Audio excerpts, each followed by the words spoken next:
नमस्कार, मैं आपका दोस्त सिमरतपाल सिंह और आप देख रहे हैं रोटी कपड़ा मकान और निवेश। एक चीज़ के बारे में अक्सर इन्वेस्टर्स के मन में कन्फ्यूजन होती है कि क्या म्यूचुअल फंड सेफ हैं। इसको एक और एंगल से हम लोग आज डिस्कस करने की कोशिश करते हैं।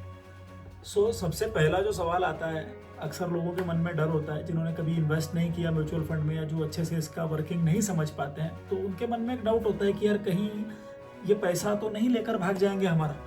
तो देखिए, ये एक पूरा ही रेगुलेटेड मार्केट है। जो स्टॉक एक्सचेंज है या आप कंपनीज कह लीजिए या फिर आप म्यूचुअल फंड्स कह लीजिए, इन सबको रेगुलेट करने के लिए सिक्योरिटीज़ एंड एक्सचेंज बोर्ड की स्थापना की गई थी। Securities and exchange board of India यानी कि सेबी के द्वारा जो रूल्स एंड रेगुलेशंस बनाए हुए हैं वो म्यूचुअल फंड्स पे भी एप्लीकेबल होते हैं। अभी बात बैंकिंग की करते हैं कि अगर आपने एफडी स्टेट बैंक में बनाई है और दूसरी एफडी आपने एचडीएफसी बैंक में बनाई है, तो दोनों में से सेफ कौन है?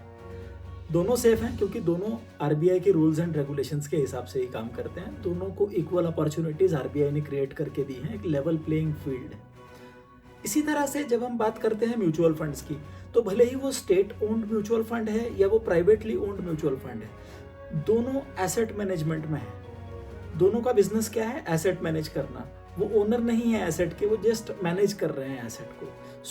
दोनों इक्वली सेफ हैं। अक्सर क्या होता है, इन्वेस्टर्स क्या करते हैं, वो बोलते हैं नहीं यार, मुझे स्टेट बैंक का मैं म्यूचुअल फंड खरीद लूंगा, लेकिन एचडीएफसी का म्यूचुअल फंड नहीं खरीदूंगा क्योंकि वो प्राइवेट है, इसमें सेफ्टी ज़्यादा है। सबसे पहला डाउट तो ये क्लियर कर लीजिए कि दोनों इक्वल है, लेवल प्लेइंग फील्ड है, and SEBI is there to regulate both of them. जैसे कि हम एक बात कर रहे हैं कि बोथ गवर्नमेंट या प्राइवेट कोई भी म्यूचुअल फंड हो, they are into the business of asset management. तो एसेट मैनेजमेंट के बिजनेस में है, यानी कि क्या कर रहे हैं, जैसा आपने मान लीजिए आपने एक इक्विटी म्यूचुअल फंड में इन्वेस्ट किया है, यानी कि आपने जो पैसे दिए हैं वो कहाँ इन्वेस्ट होने वाले हैं? शेयर्स में इन्वेस्ट होने वाले हैं। अब बड़ा सा एक कॉमन सा डाउट होता है लोगों के मन में कि यार एसबीआई के शेयर्स बहुत अच्छे चल रहे हैं आजकल, तो एसबीआई के म्यूचुअल फंड में इन्वेस्ट करते हैं। ऐसा नहीं होता है, वो एक पोर्टफोलियो में इन्वेस्ट करते हैं। पोर्टफोलियो का मतलब क्या होता है? 25, 30, 40, 50 कंपनीज की एक लिस्ट होती है, उसको पोर्टफोलियो कहा जाता है, और उनमें पैसा लगाया जाता है इतनी सारी कंपनीज में। भले ही वो स्टेट बैंक का म्यूचुअल फंड हो, भले ही वो एचडीएफसी का म्यूचुअल फंड हो,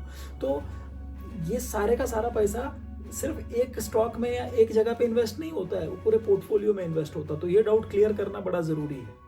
क्या होगा अगर आपने एक म्यूचुअल फंड में इन्वेस्ट किया और उस म्यूचुअल फंड कंपनी ने अपना बिजनेस ही बंद कर दिया? ये भी एक बड़ा कॉमन सा डाउट होता है। तो ऐसा हिस्ट्री में बहुत बार हो चुका है। रिसेंटली जो एक ट्रांजैक्शन हुआ है काफ़ी बड़ा, वो उसके बारे में हम लोग डिस्कस करते हैं। रिलायंस म्यूचुअल फंड हुआ करता था, अनिल अंबानी ग्रुप की कंपनी थी। तो जैसा कि आप सब जानते हैं कि due to an number of reasons वो बिजनेस नहीं कर पाए, उन्होंने वो बिजनेस बेच दिया। किसको बेचा? Nippon India asset management company. Nippon एक जापान की कंपनी है, वो आई, उन्होंने असेस किया उसको और पूरा बिजनेस खरीद लिया। अब एक इन्वेस्टर लेवल पे क्या फ़र्क पड़ा? कुछ भी नहीं। पहले आपके फंड का नाम था रिलायंस म्यूचुअल फंड, अब आपके फंड का नाम हो गया निप्पॉन इंडिया म्यूचुअल फंड। ये इतना ही फर्क पड़ा। SEBI is there. सेबी किसी को भी अपना बिजनेस आज बंद करके जाने नहीं देगी। इससे पहले ऐसा ही एक ट्रांजैक्शन फिडेलिटी म्यूचुअल फंड का हुआ था। फिडेलिटी अमेरिका की एक बहुत बड़ी म्यूचुअल फंड कंपनी है, तो उन्होंने इंडिया में बिजनेस शुरू किया ईयर 2006 के आसपास में, और ईयर 2012 में उन्होंने अपना बिजनेस वाइंड अप कर लिया यहाँ से। बहुत सारे मेरे भी इन्वेस्टर्स का फिडेलिटी में पैसा था। फिडेलिटी को L&T म्यूचुअल फंड ने टेक ओवर कर लिया। This is mergers and acquisitions ही होते रहेंगे आगे भी।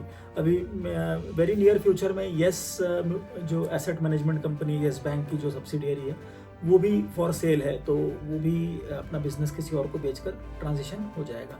ये मन में से बिल्कुल डाउट निकाल दीजिए कि अगर कोई कंपनी अपने बिजनेस में लॉस कर रही है या उनके कोर बिजनेस में लॉस हो रहा है, तो उनके म्यूचुअल फंड पे क्या इफेक्ट पड़ेगा? ऐसा कोई इफेक्ट नहीं होता, क्योंकि उनके शेयर्स में बहुत कम पैसा इन्वेस्टेड होता है। They are not the owners of the asset, they are just the managers of the asset. Thanks for watching दोस्तों। Stay healthy, stay safe, stay fit and take good care of yourself. और हाँ, like, subscribe, share और comment करना ना भूलें। Thanks, bye bye.